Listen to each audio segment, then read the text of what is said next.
à tous. Donc aujourd'hui, on a un grand plaisir d'accueillir Niels Cladoux, de l'Université d'Orléans, qui va nous parler de métastabilité pour les équations d'Einstein avec du bruit.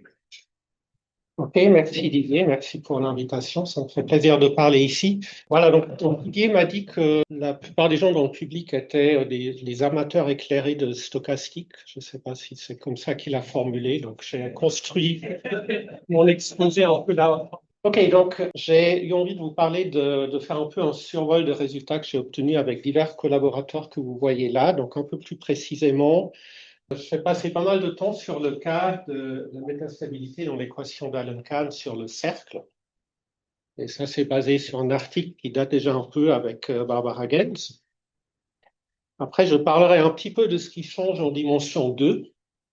Et ça, c'est basé sur un article avec Giacomo Di Gesù et Hendrik Weber. Et à la fin, je voulais un petit peu vous raconter des choses plus récentes. Mais ce sera plus rapide sur le cas encore pas tout à fait résolu de la dimension 3. Alors, je vais commencer avec juste l'équation d'Allen-Kahn. Donc, vous voyez, c'est une équation parabolique, réaction-diffusion avec non-linéarité cubique. Donc, sur la vidéo, la coordonnée Z et la couleur correspond à la valeur du champ. Dans la simulation, j'ai mis une viscosité qui augmente au cours du temps. Ça, c'est juste pour avoir une évolution plus rapide de la simulation. Dans la suite, le nu va être constant. Et bon, vous voyez ce comportement, en fait, le champ a envie d'être proche de 1 ou de 0. Et ça modélise la séparation de phases. Alors, ça ne conserve pas l'intégrale du champ, contrairement à Kahn-Hilliard, mais vous avez cette évolution avec des domaines qui croissent. Et vous pouvez aussi voir qu'il y a la courbure du bord qui a une certaine influence. Donc, ce n'est pas ça qui va m'intéresser dans la suite, mais bon, juste pour vous donner une idée de à quoi peuvent ressembler les solutions de cette équation. Et pour l'instant, c'est déterministe. Alors, donc, si on regarde d'abord le cas de la dimension 1, en fait, l'équation a plusieurs noms. Allen-Kahn, j'ai beaucoup vu, mais apparemment Ceffi et Infante l'ont introduite un peu avant. Et on trouve ça sous d'autres noms, comme Ginzburg-Landau réel et d'autres. Alors, là, je vais prendre x dans un intervalle de longueur L. Je peux toujours me ramener à un intervalle de longueur 1, mais dans ce cas, je peux avoir un coefficient devant le Laplacien. Donc, je préfère avoir 1 devant le Laplacien et changer la longueur d'intervalle. C'est équivalent.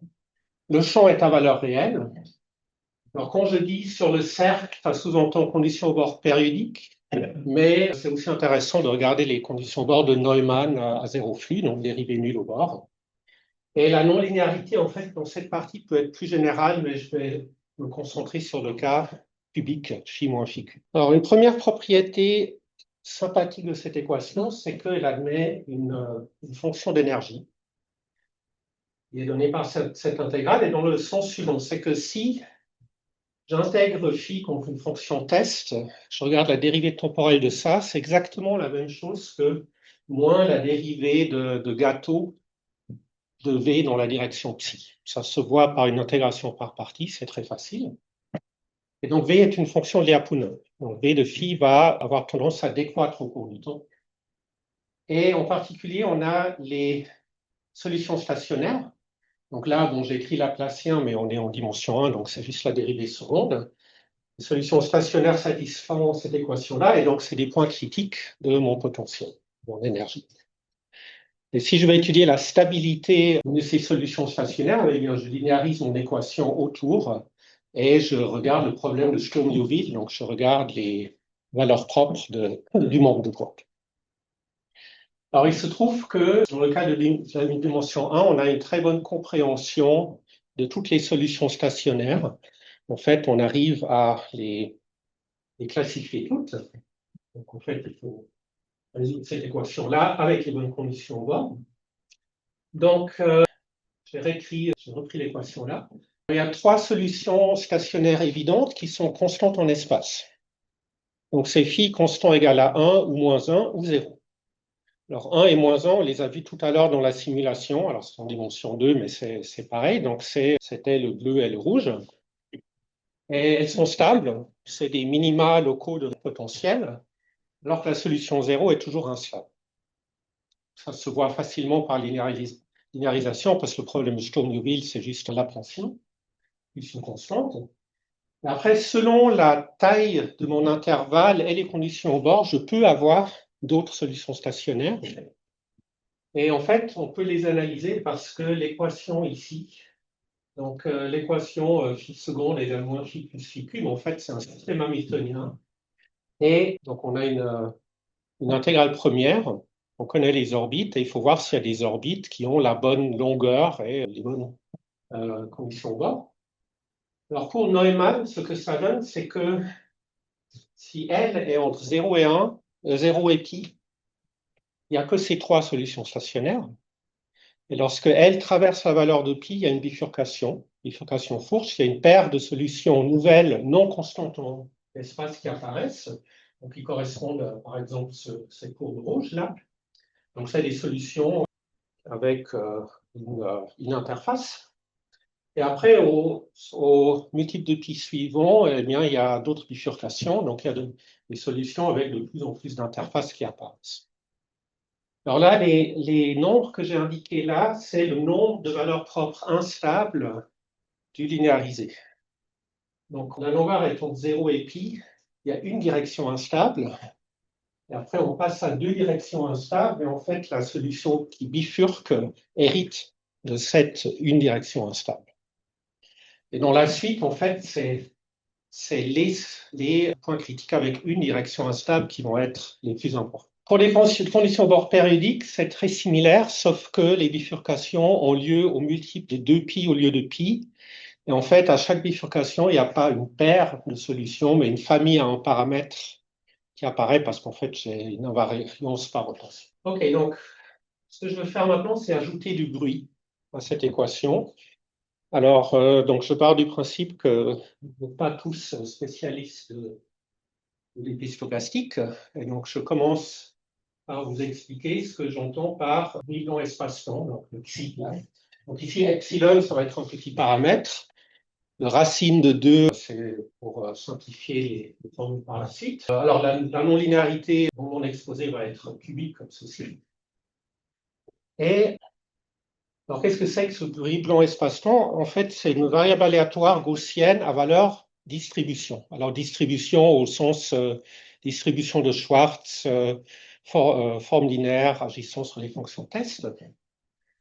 Et elle est centrée et delta corrélée. Alors, une manière propre mathématiquement de définir ça, c'est de dire que donc, si je teste xi contre une fonction test phi, j'obtiens une variable aléatoire normale centrée. Et la covariance, eh bien, c'est le produit scalaire L2 entre les fonctions test. On peut se convaincre que ça, c'est en fait nos fonctions test avec un outil bien à la définition intuitive. Il y a une autre manière sympa d'écrire ce bruit blanc espace-temps, c'est que si j'ai une base de Fourier ou en fait n'importe quelle base orthogonale sur mon tore, eh bien je vais mettre un bruit blanc indépendant sur chaque mode de Fourier. Et le bruit blanc étant la dérivée au sens de distribution d'un mouvement brownian. Ça donne aussi de l'indépendance. En fait, c'est équivalent à l'autre. Donc ça, c'est pour le bruit blanc espace-temps. Et maintenant, comment est-ce qu'on construit des solutions? En fait, c'est très similaire au cas déterministe. Donc ce que je sais faire, c'est la variation de la constante, c'est la formule du Hamel. Donc déjà, je me dis que s'il n'y a pas F, s'il n'y a pas Xi, ben, c'est l'équation de la chaleur. Donc phi 0, c'est la condition initiale. La solution, je l'obtiens par convolution de la condition initiale avec le bruit de la chaleur. Et puis, après, j'ai envie de regarder mon F et mon bruit comme des termes inhomogènes.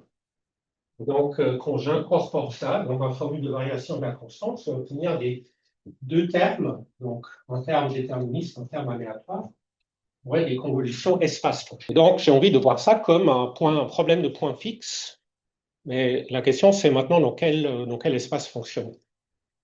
Donc c'est là que ça change peut-être un petit peu par rapport au cas déterministe, c'est que en fait le bruit blanc ici est quand même assez irrégulier, mais il se trouve en tout cas en dimension 1 que la convolution stochastique, donc le bruit blanc convolé avec le noyau de la chaleur, a de bonnes propriétés de régularité. Donc, par exemple, un temps fixé, strictement positif, il est Sobolev presque un demi. Et si je regarde ça en tant que fonction espace-temps, c'est Hölder presque un demi.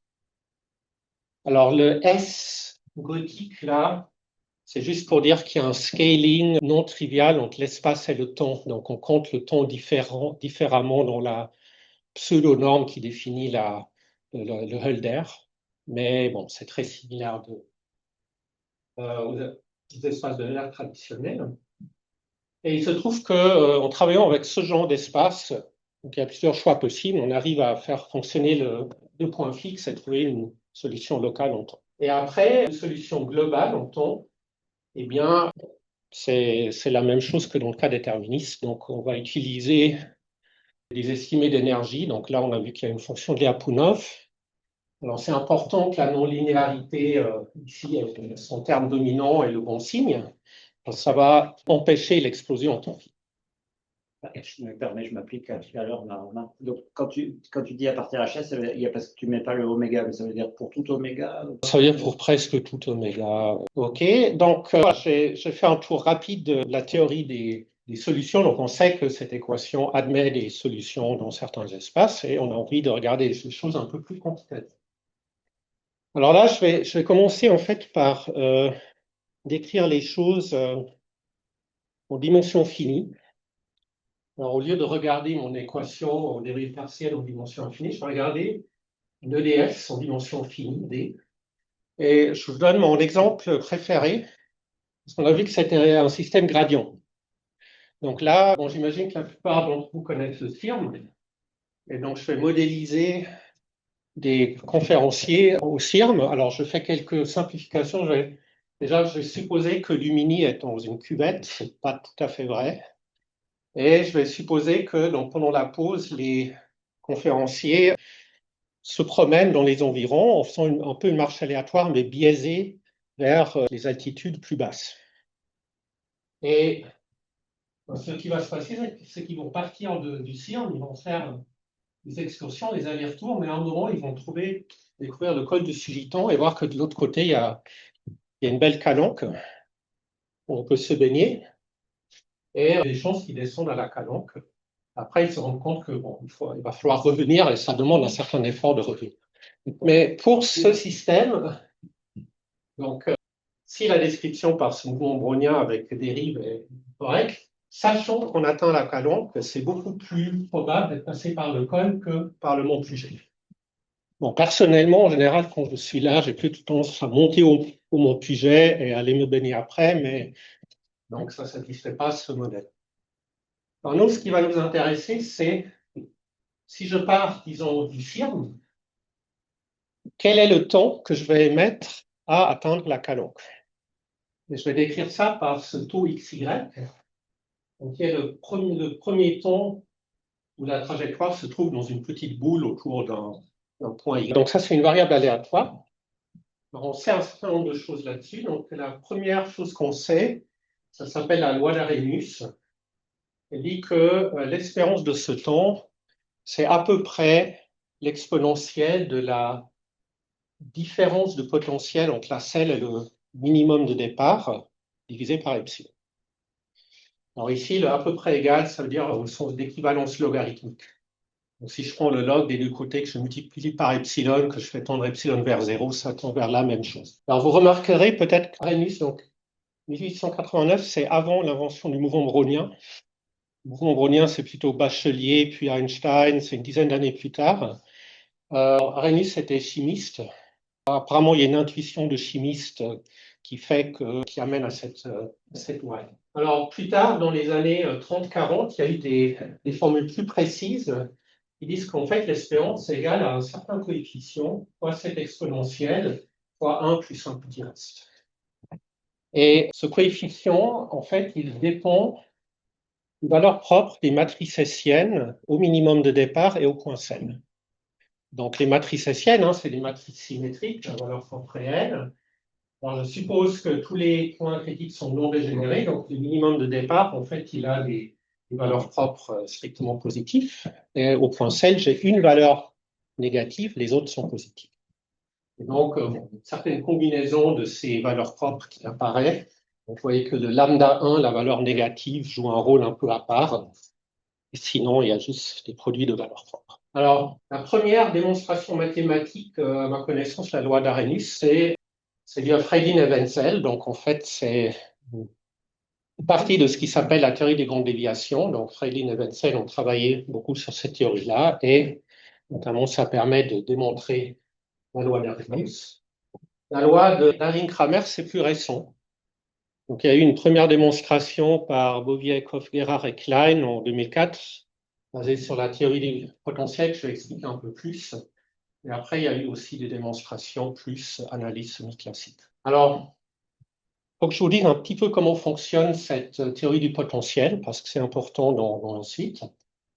On part du constat que certaines grandeurs importantes satisfont des EDP du type Poisson-Dirichlet.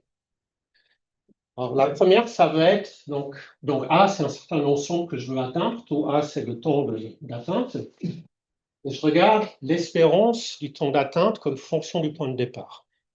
Donc ça satisfait ce problème de Dirichlet-là. Donc LWA égale -1 avec condition au bord nul. Où L, ici, ça s'appelle le générateur infinitésimal de la diffusion. C'est un opérateur différentiel linéaire du second ordre.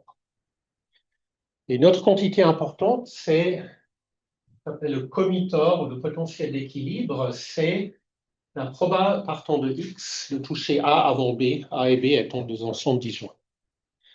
Et ça, en fait, ça satisfait une équation de type Poisson, donc c'est HAB est harmonique. Alors les conditions au bord sont assez évidentes, parce que si je pars dans A, eh bien, taux A est toujours plus petit que taux B, et si je pars dans B, c'est jamais le cas. Et puis en V2, on a cette propriété-là. Alors, il y a des cas particuliers très simples où on arrive à résoudre ces équations, par exemple sur un intervalle.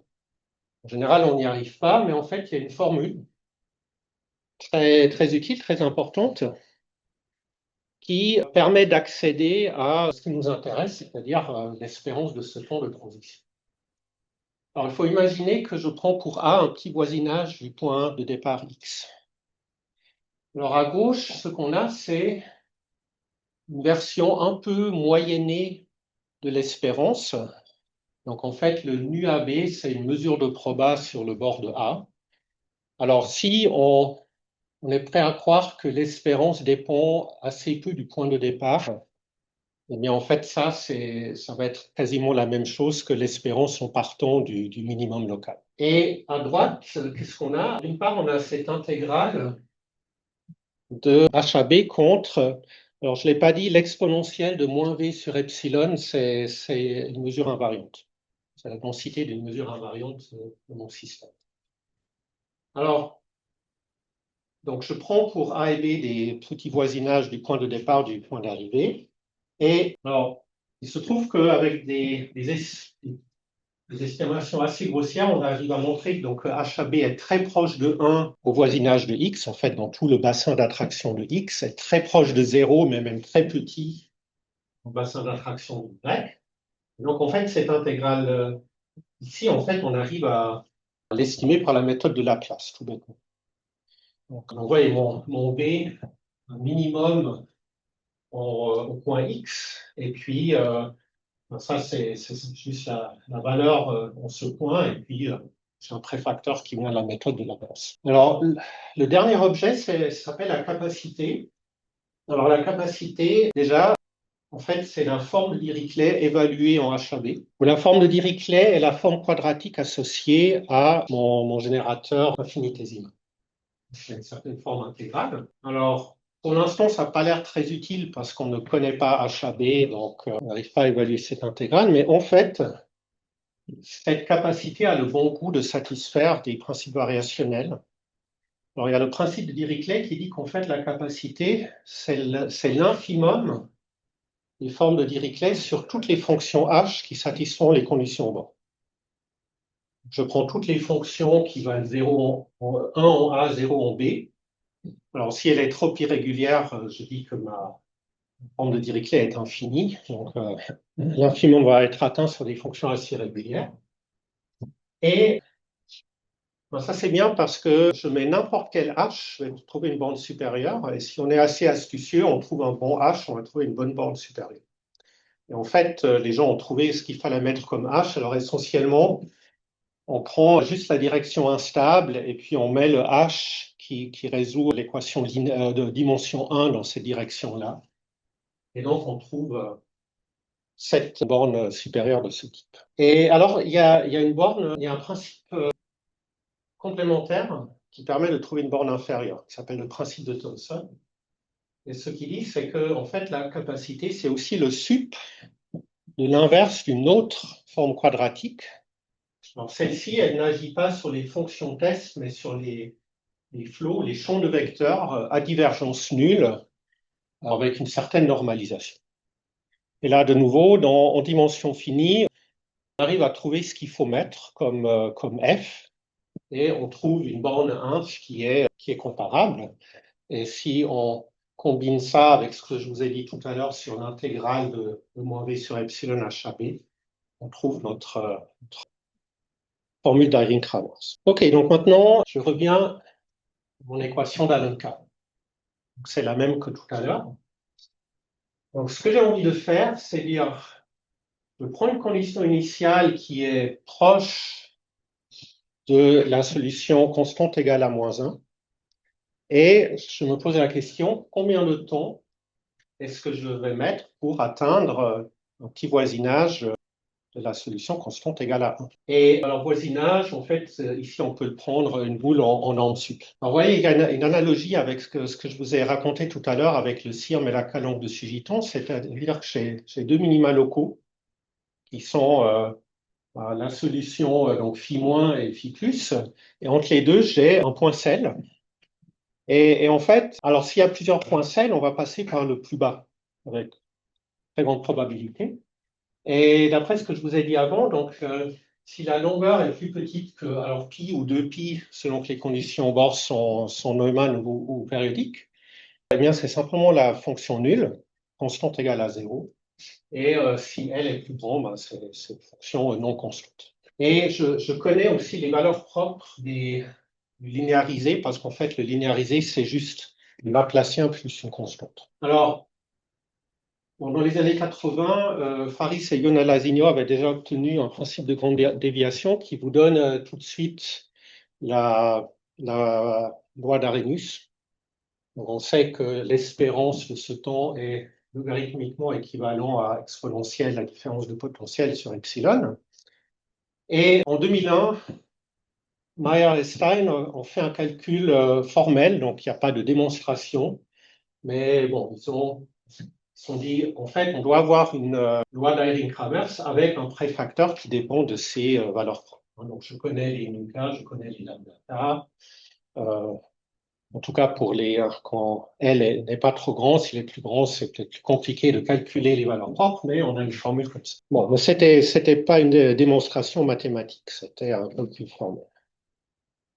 Donc, le premier résultat que je vais mentionner, c'est, on fait un travail avec Barbara Gens, on a montré, alors je le formule dans le cas le plus simple, si je prends des conditions bord de Neumann et une longueur d'intervalle plus petite que pi, et pas trop proche de pi, eh bien on a exactement ce qui était prédit par Mayer et Stein. Donc il y a un préfacteur qui dépend des valeurs propres, il y a le terme exponentiel et il y a un terme d'erreur. Alors après, si la longueur est plus grande que pi, très proche de pi, selon la même formule, mais avec d'autres valeurs propres, bon, il y a un facteur 1,5 relié au fait qu'il y a deux points sel. Alors, quelques remarques. Bon, là, je n'ai pas dit ce qui se passe lorsque L est proche de pi. En fait, on sait aussi ce qui se passe. Et les formules deviennent plus compliquées parce qu'en fait, la linéarisation ne suffit pas. Il faut tenir compte de termes non linéaires. Donc, mais on sait analyser. Et on sait ce qui se passe pour des conditions au bord périodique. Le cas L plus petit que 2pi est très similaire. Le cas L plus grand que 2pi est légèrement dégénéré parce que c'est invariance par rotation. Mais bon, pour la démonstration, je dirais simplement que vraiment l'idée de base, c'est qu'on fait du Galerkin spectral, c'est-à-dire que on décompose notre champ en Fourier et puis on tronque au mode de Fourier plus petit que n. Et là, on est dans le cas de dimension finie que j'ai décrit tout à l'heure. On sait décrire ce qui se passe et ben après, on passe à la limite, n tend vers plus infini. Bon, bien sûr, il y a toutes sortes de difficultés parce qu'il faut gérer les termes d'erreur uniformément dans ce cutoff pour montrer que les espérances des temps de transition convergent bien vers ce qu'il faut, mais ça, c'est l'idée de base. Et une remarque, c'est qu'en fait, ce préfacteur-là, donc ce qu'il y a sous la racine, en fait, c'est un déterminant de Fredholm. Parce que, vous voyez, les lambda k, en fait, c'est les valeurs propres de moins Laplacien moins 1. Donc, j'écris Laplacien orthogonal pour le Laplacien agissant sur les fonctions à moyenne nulle pour ne pas être embêté par k égale 0. Et puis, les nu k, en fait, c'est les valeurs propres de moins Laplacien plus 2. Ça, bon, ça vient de la courbure de mon double puits. Alors maintenant, je peux appliquer l'astuce diabolique qui consiste à dire que moins 1, c'est 2 moins 3. Et je peux écrire ça comme déterminant de l'identité moins 3 fois moins Laplacien plus 2 inverse. Et puis, le déterminant, c'est le produit des valeurs propres. Donc, si je prends son log, ça va être la somme des logs, donc la trace du log. Et puis, le log de 1 moins x pour x petit, c'est à peu près x. Et donc, en fait, j'obtiens cette trace de moins Laplacien plus 2 inverse, et ça, c'est fini. Donc, c'est un opérateur classe-trace. Donc, en fait, la raison pour laquelle ce préfacteur converge, c'est que ce truc-là est classe-trace. Alors, il se trouve que par une formule de produit d'Euler, on peut même calculer ce que c'est. Donc, c'est quelque chose d'explicite, mais c'est peut-être moins important. Voilà, donc ça, c'est ce qui se passe en dimension 1. Donc maintenant, j'ai envie de passer à la dimension 2. Alors, en dimension 2, alors on a un principe de grande déviation qui a été démontré par Martin Heyer et Henrik Weber. Alors, si je fais un calcul très naïf, donc je regarde de nouveau, donc bon, les différences de potentiel, c'est comme en dimension 1, ça se calcule, la loi d'Arrhenius vérifiée. Mais si je regarde mon préfacteur, donc là, vous voyez, j'avais un produit de lambda k sur nu k, donc c'est essentiellement amplifier ma fraction par 1 sur k au carré. Donc j'obtiens un produit comme ça. Alors, je ne suis pas très fort dans les produits infinis, donc je vais prendre le log, une somme de log. Donc, comme avant, log de 1 moins x, bon, c'est à peu près moins x. Donc, j'ai la somme. Et vous voyez, ce qui change, c'est que mon k, mon nombre d'ondes, c'est plus un entier, c'est un vecteur d'entier. D'accord? Parce qu'il y a 2 dimensions. Et pour voir comment se comporte cette somme, je peux passer en coordonnées polaires. En fait, je trouve une intégrale divergente. Donc, en fait, mon préfacteur diverge. Et alors, quand on connaît un peu la théorie, ce n'est pas si surprenant que ça, parce qu'en fait, mon équation d'Allen-Kahn en dimension 2 n'est pas bien posée. Et la raison pour ça, c'est que ma convolution stochastique, tout à l'heure, je vous ai dit en dimension 1 qu'elle était Sobolev presque un demi, Hölder presque un demi. En dimension 2, en fait, c'est une distribution. Et donc, si je veux faire tourner mon point fixe, à un moment, je dois prendre le cube d'une distribution, et ça, je ne sais pas faire. Bon, maintenant, le problème a en fait été résolu par Prato et Debuche en 2003. Alors, il y a une idée qui vient de la physique, qui est de dire on va commencer par régulariser le bruit blanc en le convolant avec une fonction, disons, une approximation à l'échelle delta du Dirac. Dans ce cas, il n'y a pas de problème, la solution existe et on peut faire tendre delta vers 0. Maintenant, qu'est-ce qui se passe si on fait tendre delta vers 0 avec l'équation sans rien changer? Ça va exploser. Mais en fait, ce qu'il faut faire, c'est rajouter ou soustraire un terme ici. Alors, le epsilon, c'est celui qui est devant le bruit, et puis il y a une constante dépendante de delta. Et là, il se trouve qu'elle dépend logarithmiquement de delta. Donc, elle diverge lentement lorsque delta tend vers 0. Et alors là, j'aurais pu écrire ce qu'on appelle ça un contre-terme, j'aurais pu l'écrire devant la partie linéaire, mais je préfère l'écrire devant la partie non linéaire, parce que vous reconnaissez peut-être un polynôme d'Hermite. Donc, phi cube moins une constante fois phi, en fait, c'est un polynôme d'Hermite de degré 3 de phi. Et donc, en fait, la démonstration de Laprato et de Buch il est basé sur l'observation que si je prends la différence entre phi et la convolution stochastique, je regarde l'équation pour ces différences, elle, en fait, elle se comporte mieux. Et en fait, on trouve une équation pour laquelle on peut faire marcher un point fixe en se servant de propriétés en fait de ces polynômes d'Hermite de variables aléatoires. Et bon, là, vous voyez, alors les détails ne sont pas importants, mais on n'est plus dans des espaces de Sobolev ou de Hölder. Ils ont fait ça. Alors, ça contient certains espaces de Hölder, mais on est plutôt dans les espaces de Bezoff. Mais en particulier, vous voyez que le S ici est positif, donc on a effectivement à temps fixé quelque chose qui est une fonction et pas une distribution. Exactement. Et en fait, en dimension 2, on a ces divergences logarithmiques. Et en dimension 3, ça va en fait diverger comme sur delta et on va avoir besoin d'autres contretermes. Mais en dimension 2, ça marche. Alors si on regarde maintenant ce que ça implique pour notre formule d'Inning-Kramers, alors je vais écrire Alors le grand N, de nouveau, c'est une troncature, c'est du Galerkin spectral, hein, donc je restreins mon potentiel aux fonctions qui ont des modes de Fourier de taille O plus N. Et puis, ça c'est la partie linéaire qui ne change pas, et la partie non linéaire, la partie quadratique, en fait, les deux points ici, c'est une notation de la physique, c'est le monôme de Wick, en fait, c'est le polynôme d'Hermite de degré 4 associé à phi, avec le contre-terme ici. Alors avant, j'avais delta. Si je prends n en Galerkin spectral, n c'est essentiellement 1 sur delta. Donc en fait, Cn diverge logarithmiquement avec n. Et voilà, c'est la somme de tout à l'heure, mais je m'arrête à grand N pour la taille de cas. Alors le terme en orange, en fait, je vais l'oublier dans la suite parce que c'est juste une constante qui se simplifie dans les calculs. Alors maintenant, une fois qu'on a ça, donc pour n fixé qu'on va faire tendre vers l'infini, pour la capacité, en fait, on peut faire comme avant. Donc, c'est essentiellement la bonne fonction test, c'est la méthode de Laplace. Et l'autre partie, l'autre brique là pour ma formule, pour appliquer ma formule, c'est cette intégrale de HAB contre la mesure invariante.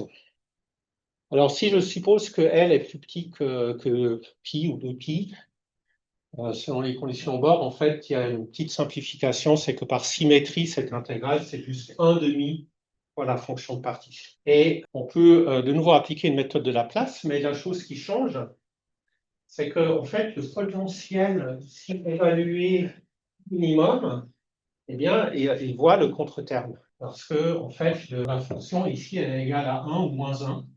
Et puis, donc ici, il y a quelque chose qui voit ce contre-terme. Maintenant, si j'introduis ça dans mon produit là de rapport de valeur propre, vous voyez que Cn, c'est essentiellement la somme des 1 sur lambda k.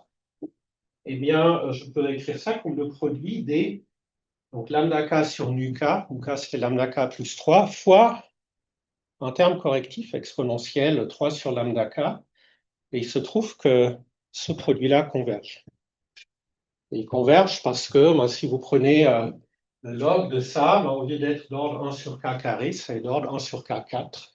Et donc, on peut faire la somme. Vous voyez, vous avez ce phénomène que cette renormalisation, on en a besoin pour avoir déjà l'existence d'une solution, mais elle nous fait marcher aussi la formule d'Irving-Kramers. Donc, elle nous rend fini le préfacteur dans cette espérance du temps de transition. Donc, bon, ça, c'est juste la formulation du résultat.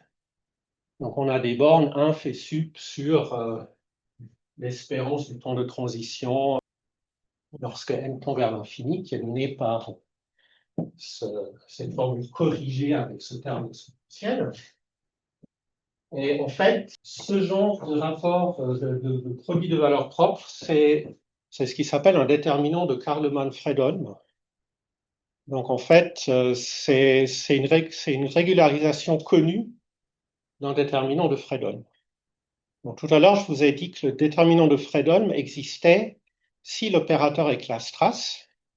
Là, on n'est plus classe-trace, mais on est encore Hilbert-Schmidt, ça veut dire que le carré est classe-trace.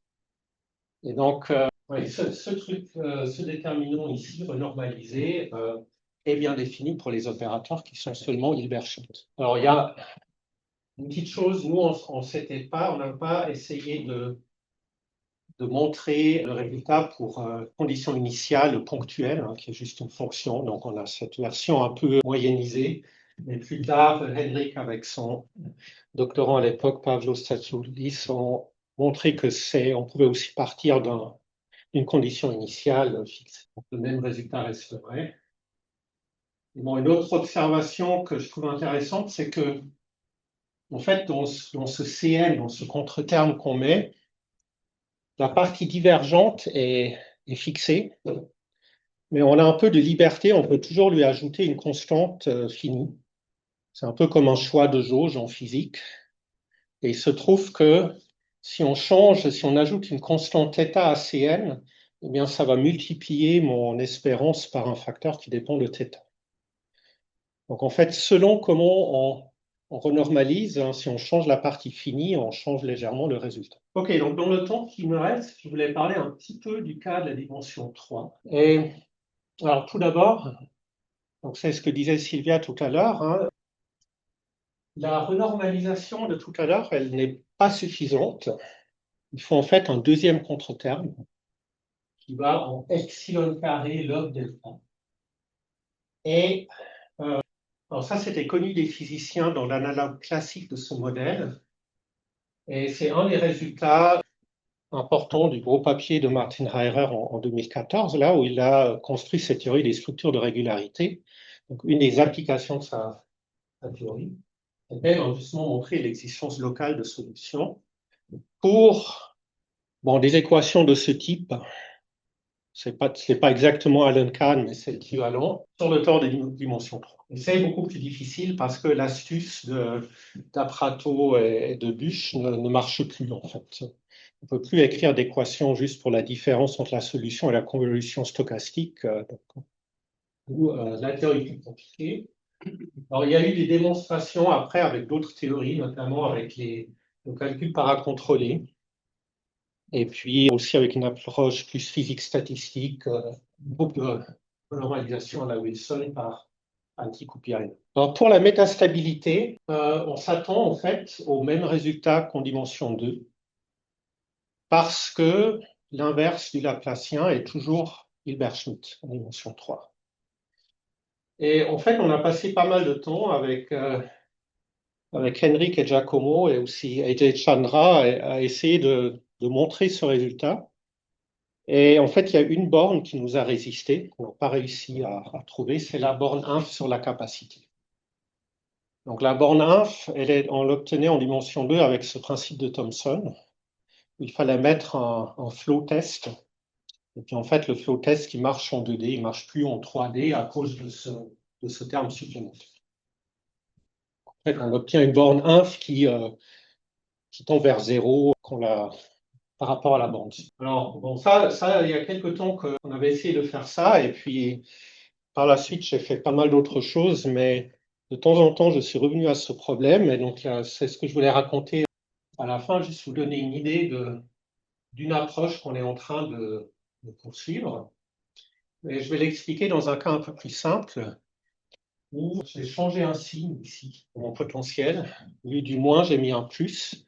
Ça rend le potentiel convexe, et ça simplifie un plan de raisonnement.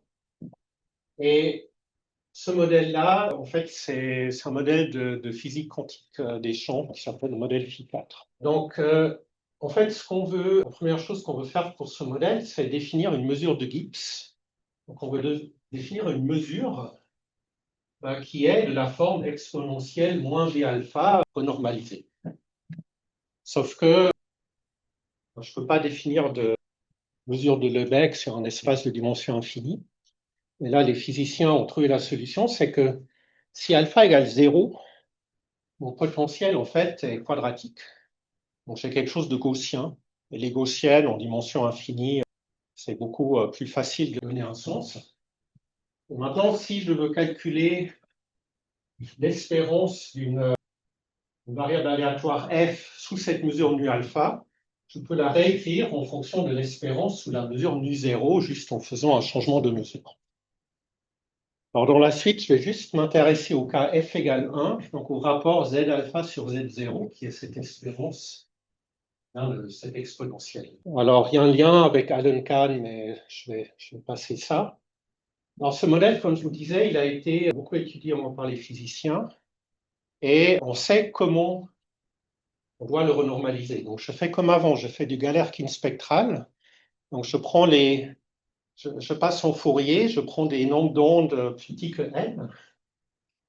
Alors, sans les termes rouges, eh bien, c'est la mesure d'avant. Première chose que je fais, c'est que je remplace mon phi4 par la fonction d'Hermite associée. Ça marchait en dimension 2. Mais en dimension 3, eh bien, en fait, il faut ajouter un terme ici devant le phi carré et les termes constants. De nouveau, le n se comporte comme 1 sur delta dans la régularisation du blanc espace. Là, bon, les formules ne sont pas importantes, c'est juste pour vous dire, tous ces, donc C1 jusqu'à C4 s'écrivent comme des intégrales de produits de fonctions de grille. Donc, on sait ce que c'est. Et en particulier, donc, C1, c'est celle qui correspond donc, la renormalisation de Wick de tout à l'heure, hein, c'est le C de tout à l'heure. Maintenant, il diverge comme N. Le C2, qui est nouveau, il diverge en log N, hein, c'est comme le log de 1 sur delta. Et puis, il y a C3 et C4 qui sont des termes constants, donc c'est pas très important en fait pour le résultat final, mais voilà, ils ont certaines divergences. Alors, comment on peut procéder par la suite? Alors, une manière de faire, c'est de faire du perturbatif. Alors déjà, pour simplifier, je vais écrire x au lieu de l'intégrale du phi4 renormalisé, y au lieu de l'intégrale du phi carré renormalisé, de sorte que mon potentiel B alpha, je peux l'écrire comme V0 plus alpha fois x, plus un certain bêta qui est une constante de normalisation fois y, plus une autre constante. Et donc, je vous rappelle que ce qui m'intéresse, c'est le rapport des fonctions de partition, que je peux voir comme l'espérance sous la mesure gaussienne de l'exponentielle de moins. Alors, le gamma, comme je vous disais, je peux le sortir de l'espérance, hein, c'est pas compliqué. Mais maintenant, il va falloir regarder l'espérance de cette exponentielle-là. Je vais introduire une autre notation graphique qui est que les intégrales de produits de fonctions de Green, je vais représenter ça par des graphes. C'est un exemple que ce qu'on appelle des diagrammes de Feynman. Donc, par exemple, si je regarde le C2, là, donc le C2, vous voyez, c'était l'intégrale de GQ. Moi, je la représente par 3 liens, 3 arêtes qui relient 2 points. Alors, bon, on leur donne des noms. Donc, le T1 s'appelle le Téphare. Le C2, c'est le coucher de soleil. Le C3, on a envie de l'appeler la pastèque. Et une collègue à Orléans m'a proposé d'appeler le C4 le PSG. Alors maintenant, ce qu'on fait pour notre exponentielle, on commence à développer l'exponentielle. Et après, eh bien, les mu n, c'est des moments d'ordre n. J'applique le binôme de Newton. Et je me trouve avec une énorme somme compliquée, mais dans tous les termes vont intervenir juste des monomes en x et y. Alors, il y a un résultat qui vient des probas qui dit que si, donc tout ça, c'est des variables gaussiennes, puisque nu0 est gaussienne. Et il y a le théorème d'Isserlis ou de Wick pour les physiciens qui dit que si j'ai l'espérance d'un produit de gaussienne, en fait, ça revient à faire des appariements. Donc, en fait, là, j'ai deux x, là, si m égale 2, n égale 2, et j'ai x carré. Ben, x, c'est 2 diagrammes à 4 pattes. Ben, il faut que j'apparie les pattes. Et ça me donne une pastèque. D'accord ? Et il y a le 4 factoriel, c'est le nombre de permutations des pattes. Donc, l'espérance de celui-là, ça me donne la pastèque. Si je prends celui-là au cube, ça me donne le PSG, etc. Alors, il y a une petite subtilité. On peut prendre le log aussi, mais ça je vais peut-être passer. Donc maintenant, on a une somme infinie comme ça, avec des tas d'objets qui sont des graphes qui représentent des intégrales de produits de fonctions de grille. On a envie de comprendre comment ça se comporte. Alors, les gens ont observé que si je définis le degré d'un graphe comme cette fonction affine du nombre de sommets et d'arêtes du graphe, eh bien, si je fais quelques exemples, le degré ici du coucher de soleil, c'est 0, et lui, il divergeait logarithmiquement. Le degré de la pastèque, c'est -1. La pastèque, elle diverge en n. Et le degré du PSG, c'est 0 et il diverge logarithmiquement. Donc, on a un peu envie de se dire, ah ben tiens, peut-être que la valeur d'un graphe, elle se comporte en n puissance moins le degré si le degré est strictement négatif et de manière logarithmique si le degré est 0. Alors, malheureusement, ce n'est pas le cas.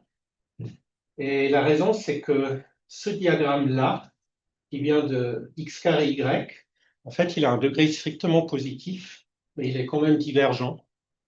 Et il est divergent parce qu'il contient notre coucher de soleil. Mais ça, c'est des problèmes que les physiciens ont longuement étudiés. Et en fait, il y a cette théorie de BPHZ, après Bogolyubov, Paraschiv et Zimmermann. En gros, ce qu'ils disent, c'est que si je bidouille un peu mon graphe, le graphe bidouillé se comporte d'une bonne manière. Et bidouiller le graphe, ça veut dire que j'ai une application linéaire A qui essentiellement va extraire les sous-divergences de mon graphe. Alors maintenant, où j'en suis? Donc, ouais, j'ai développé. Alors déjà, je dois rajouter le moins bêta y qui complique les choses.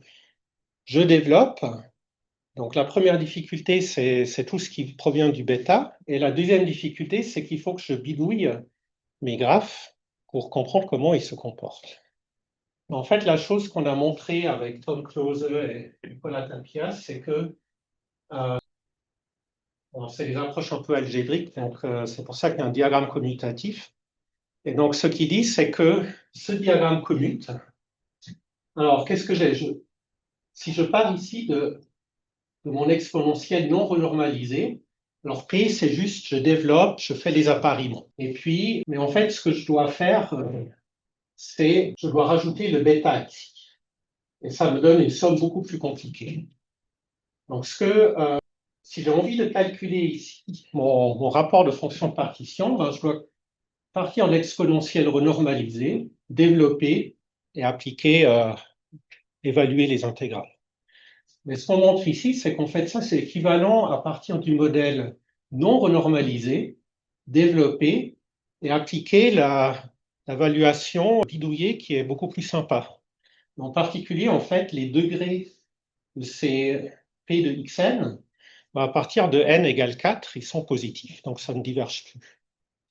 Donc, le résultat, en fait, c'est que si on part, donc, en partant ici de ce rapport de fonction de partition, du log, ben, en fait, on arrive à l'exprimer comme une somme de choses qu'on contrôle et qui se comportent. Donc, on sait gérer les fonctions de partition. Donc, l'espoir, c'est qu'on arrive peut-être à trouver un flow test là pour faire marcher notre principe de Thomson et arriver au résultat escompté. Voilà, donc je termine juste avec quelques références. dont, si cette théorie vous intéresse, je fais de la pub pour ce livre que j'ai écrit récemment. Et je vais m'arrêter là. Je vous remercie. Ouais, mais il y avait un article de Kohn-Reznikov sur les nucléations, passer justement des Allen Kahn de plus 1 à -1. C'est relié ou pas? Peut-être, oui, oui, c'est probablement relié. Alors, il y a beaucoup de travaux en fait sur Allen Kahn en dimension 1. Il y a aussi, donc avec bruit, hein, il y a aussi, oui, parce qu'il y a eu, je connais un article de Weber, Westickenberg, qui est une étudiante justement de ces personnes que tu mentionnes. Donc oui, il y a des résultats. Donc, ce calcul, ce travail en particulier, je ne connais pas, mais je connais des travaux qui font ça. Il y a aussi eu un travail récent de Giacomo Di Gesù avec un collaborateur où il regarde le cas où le domaine, la taille du domaine, en fait, augmente lorsque epsilon tend vers 0. Donc oui, il y a, en fait, nous, la taille du domaine doit être fixée. Si la taille du domaine augmente, il y a une compétition entre en fait, on peut avoir des configurations à plus d'une ou deux interfaces qui commencent à avoir un poids comparable à celle avec le nombre minimal d'interfaces. Il y a des choses un peu subtiles qui se passent à ce niveau-là. Il me semble qu'une des questions qui se posait aussi, c'était la nucléation, c'est-à-dire comment on peut partir de zéro et créer un truc qui a une interface. Oui, alors bon, l'intuition, de nouveau, donc si Vous la... n'arrivez pas à faire tout ça avec trop de temps, mais maintenant, c'est quoi ça, on peut maintenant démontrer.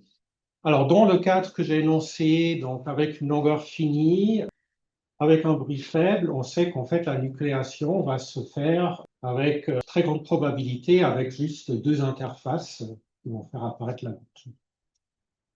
Mais alors, est-ce que c'est limite un dé ou... En fait, j'ai raté une sorte de tournant dans l'exposé où il y avait un dé et puis tout d'un coup, on passe à un truc plus général qui marche en toute dimension. Mais est-ce que ça veut dire qu'on peut faire un LNK en dimension ou c'est pas ça? Alors, bon, déterministe, oui, mais en fait, avec du bruit blanc espace-temps, on est limité à la dimension 3. Donc, en dimension 4, alors il y a ce résultat de Michael Eisenman et Jolini copain qui dit que le modèle Phi4 est trivial. Et ça sort aussi de la théorie des structures de régularité, etc. Mais en tout cas, jusqu'à la dimension 3, l'équation est bien posée si on la renormalise correctement. Et bon, on a les grandes déviations, donc on comprend en fait ce qui gouverne la nucléation. Et en tout cas, dans ce cadre-là, en dimension 1 et 2, on sait caractériser le tout. Et est-ce qu'on sait faire la limite quand la taille de l'interface tend vers 0 en même temps?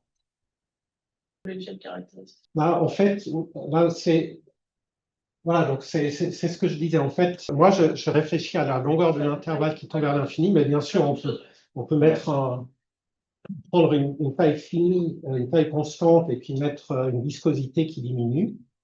Et là, c'est en général plus difficile. Donc, je connais des résultats que en dimension 1. Voilà. Donc, en dimension 1, alors il y avait ces travaux, notamment Weber, de Stippenberg et Félix Otto, je crois. Vous avez regardé ça, il y a un résultat plus récent qui est sorti l'année passée, je crois, de TJ Zhu et un collaborateur, où là, ils arrivent à coupler donc la taille de l'interface et le bruit. Et puis, en fait, il y a essentiellement deux régimes. Ils arrivent notamment à montrer, si je me rappelle bien, que il y a un régime où les interfaces sont essentiellement ressemblées à un processus de poisson. J'ai une question, alors c'est un peu la suite, c'est juste pour être sûr que j'ai bien compris. Donc en dimension 2, quand L dépasse 2 pix, c'est ça, et que du coup on a 2 points. Donc c'est bon, il y a plus de forme, c'est ça. Alors, en fait, on n'arrive pas à trouver chaque valeur propre individuellement, mais on arrive quand même à calculer le produit. Et en fait, c'est des choses que les physiciens savaient faire depuis longtemps, parce qu'en fait, si on regarde le déterminant de la matrice hessienne, c'est relié à une certaine EDO. D'ailleurs, ton collaborateur Yves Colin-Berger a travaillé sur ces problèmes. Qui te salue.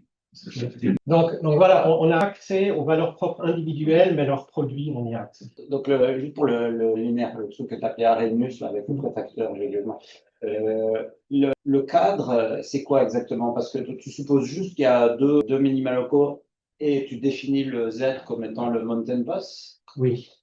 Et donc, dans ce préfacteur, n'intervient pas la distance. Imagine si pour reprendre ton exemple des calanques, s'il y a un mur de prison et qu'il faut aller loin derrière le mur de prison pour pouvoir passer le col et retourner à l'autre, la distance qu'il faut parcourir, elle est pas dans l'ordre principal. Effectivement, oui.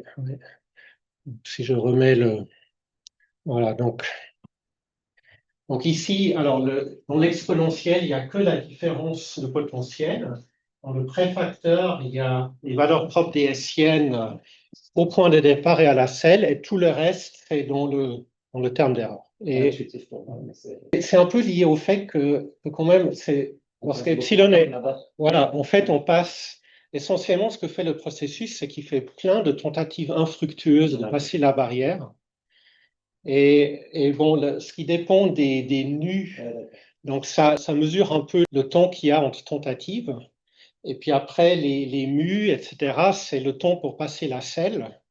Mais tout le reste, en fait, c'est dans le terminaire. Qu'est-ce qu'on fait peut-être avec les simulations? J'ai programmé en C. Le code est sur GitHub.